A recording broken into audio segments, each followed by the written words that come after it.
بسم الله الرحمن الرحيم. يا أيها النبي لم تحرم ما أحل الله لك تبتغي مرضات أزواجك والله غفور رحيم.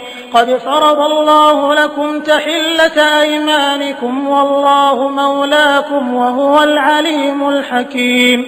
وإذ أسر النبي إلى بعض أزواجه حديثا فلما نبأت به وأظهره الله عليه عرف بعضه وأعرض عن بعض. فلما نبأها به قالت من أنبأك هذا؟ قال نبأني العليم الخبير. إن تتوبا إلى الله فقد صغت قلوبكما وإن تظاهرا عليه فإن الله هو مولاه وجبريل